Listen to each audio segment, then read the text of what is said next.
सद्यस्थितीत जमिनीची नांगरणी, वखरणी, निंदणी, रासायनिक खत, पेस्टिसाइड खताचा प्रचंड खर्च येत आहे. अशा परिस्थितीत मजूर मिळणेही कठीण झाले आहे. डोक्यावर दिवसेंदिवस कर्जाचा बोजा वाढत असताना शेतकऱ्यांपुढे शेती करायची कशी, असे प्रश्नचिन्ह उपस्थित होत आहे. अशा परिस्थितीत SRT शून्य मशागत तंत्र ही संकल्पना रुजू होत आहे. यातूनच काही शेतकऱ्यांनी या पद्धतीने शेती सुरू केली आहे. फुलंब्री येथील शेतकरी रावसाहेब मोरे यांनी गेल्या 4 वर्षापासून या प्रकारची शेती सुरू केली असून यामुळे शेतीमध्ये झालेले बदल पाहण्यासाठी नाशिक मेट्रोचे सहसंपादक तथा प्रयोगशील शेतकरी हरिभाऊ सोनवणे यांनी प्रत्यक्ष पाहणी केली असता या शेतीमध्ये गांडूळ ही वाढली आहे. त्याचबरोबर 0.88 असा सेंद्रिय कर्ब असताना आता 1.8 सेंद्रिय कर्ब वाढला आहे. म्हणजे ही संकल्पना निश्चितच आशादायक आहे. यातून शेतकऱ्यांना मोठा दिलासा मिळणार आहे. रावसाहेब मोरे यांची प्रत्यक्ष मुलाखत घेतली आहे आमचे सहसंपादक हरिभाऊ सोनवणे यांनी. आपण आलो आहोत रावसाहेब मोरे साहेब यांच्या शेतामध्ये. हे शेतकरी माधवपूर गाव येथील रहिवासी आहे. गेल्या 4 वर्षापासून त्यांच्या शेतामध्ये त्यांनी SRT सुरू शकता पूर्ण आपण 4 वर्षानंतर ही टेक्नॉलॉजीने घेतली आपल्याकडून. नमस्कार. संजय मोरे, राहणार बाबुळगाव, तालुका फुलंब्री, जिल्हा छत्रपती संभाजीनगर. आणि गेल्या 2019 पासून मी SRT पद्धतीने शेती करतो. आता ज्या शेतामध्ये आपण उभा आहोत या शेताला मी 5 वर्ष झाली बेड बनवले होते. त्यानंतर आतापर्यंत या शेतात काहीच केलेलं नाही. म्हणजे टिलर वगैरे कोळपण्या नांगर हे काहीच केलेलं नाही. म्हणजे नांगर, वखर, निंदणी हे कुठल्याही प्रकारचं कुठलाही काही नाही. त्याचा पुरावा तुम्हाला दाखवतो मी. हे बघा, हे जे खोडं दिसतं का, हे मागच्या पिकाची खोड आहे. अच्छा. इथून तिथून तुम्हाला हे पूर्ण शेता म्हणजे जर आपण हे खोडं दिसले ना, ही गोष्ट आता आपण ते जरी उकरलं तर गांडूळच गांडूळ झालेलं आहे. पूर्ण हे गांडूळाची विष्ठा आहे. हे जेवढं दिसतं ना पूर्ण गांडूळाचं. म्हणजे आपोआप गांडूळ खत आपल्या जमिनीत. आता हे गांडूळ खत आपल्या जमिनीत टाकायची गरज आहे. हा प्रश्न बऱ्याचशा शेतकऱ्यांचा की जर तणनाशक फवारलं तर जमीन खराब, जमिनीतली बॅक्टेरिया मारत. बॅक्टेरिया तर काही मरत डोळ्याने दिसणार आहे. आपल्याला जीवनची गांडूळ तर आता आपण प्रत्यक्ष बघितली. अशी तुम्ही ह्या सरीनं काय कुठल्या सरीनं तुम्ही ॲक्टिव्ह घेतले ना तर खूपच. कारण त्याचं की ह्या पिकाची औषध आपण इथंच ठेवतो, हो नाही तसंच राहू देतो.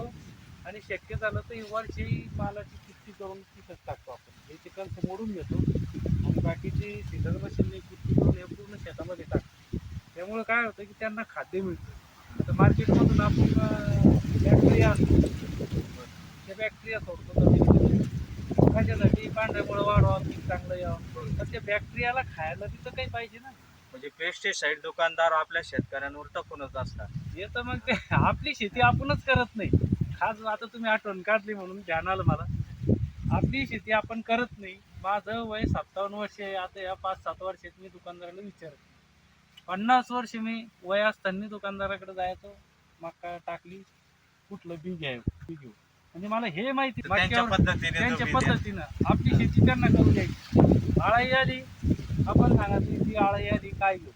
आता देणार, बुरशीनाशक देणार आणि आणखी एक पोषक म्हणून म्हणजे 3 बाटल्या घ्यायलाच लावणार. ते घ्यायलाच लावणार. एक चांगली राहील, बाकीचे सगळे बंडलच राहील.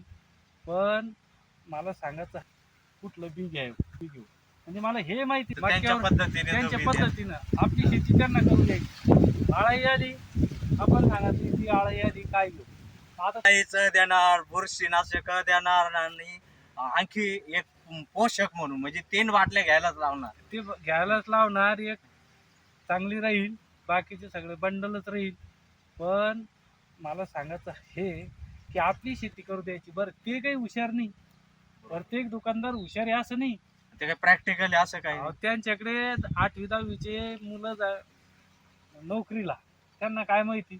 पण ते त्यांनी एक लिस्ट करून देईल राहते. कंपनीवाले येत्या सांगते हे आळाईला चालतं, हे ह्या बॅक्टेरिया आहे, ह्या त्या बॅक्टेरिया आहे. ते आपले आले शेतकरी गेले की आता तुमच्याकडे काय सांगतात. बरं, हे आपण 5 वर्षापासून सुरू केलं, 4 वर्षापासून. तर सुरुवातीला कोणतं पीक? सुरुवातीला टमाटो या इकडे चला असं जा. म्हणजे यासारखी पद्धतीने टमाट्याची आता यासारखी पद्धतीनं नव्हतं टमाटर जे होता ना तो बेडवर होता पण हा. त्याला रेट न मिळाल्यामुळे ना 2-3 पिकं टमाट्याचे लगट घेतले अच्छा. आणि मग ते फेल गेल्यामुळं ते पडीत ठेवलं मी आणि त्यानंतर मग मका घेतली मी त्या टोमॅटोच्या शेतात मका घेतली तिला काहीच केलं नाही फक्त तणनाशक मारलं तणनाशक मारल्याच्या नंतर हं. हे असं पिवळं झालं पिवळं झाल्याच्या नंतर मग आपण त्याच्यावर मका टोकननी करून दिली त्यावेळेस हाताने टोकननी केली आपण अच्छा. अशी हाताने दोघा जणांनी ते रोडवर रस्त्यामध्ये जाणारे भरपूर हे करायचे कारण तो पोल दिसतो का हं. याचा एक व्हिडिओ तुम्हाला दाखवतो मी मागचा अच्छा. हे गेल्यावर तुम्हाला व्हिडिओ दाखवतो त्या तणामध्ये दिसत तुम्ही जर तो ग्रुपला तुम्ही पण मग तुमचं सुरुवातीला टिंगल टवाळी होत असेल. हा, मग ते तर साहजिकच आहे ना कारण आपली शेती आपलं जे उत्पन्न हे याची फिकीर आपल्यापेक्षा आपले नातेवाईक यांना जास्त फिकीर आपली जास्त कशाची पिकल का नाही आता काय काय होणार म्हणजे जास्त राहते त्याच्यामुळे ते आता हे पूर्ण जेवढी दिसते ना आपल्याला गांडूळाची आणि एवढी जी असल्यामुळे ह्या शेतीला जो कर्ब आहे हा सेंद्रिय कर्ब 1% वर झालेला आहे 1% वर झालं. 1% वर हो का सेंद्रिय कर्ब किती म्हणजे 2-2.5% पुढे नाही ना का 4% वगैरे असं. एवढं तर नसेल हा. का काही त्याचा अभ्यास नाही आपल्याला हं. पण वैद्य साहेब आहे जालन्याची हा. त्यांचा जो कर्ब आहे ना हा. तो 2.5% बहुतेक अच्छा. आहेच बहुतेक म्हणजे आहेच कारण त्यांच्याकडे शेती होती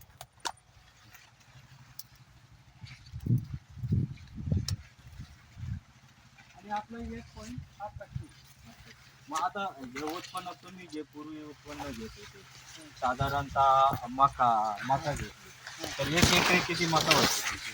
आणि पूर्वी व्हायची 25-30 किलो आता नाही होती 50-50 50+ म्हणजे दुपटीने उत्पन्नामध्ये फरक पडला. हॅलो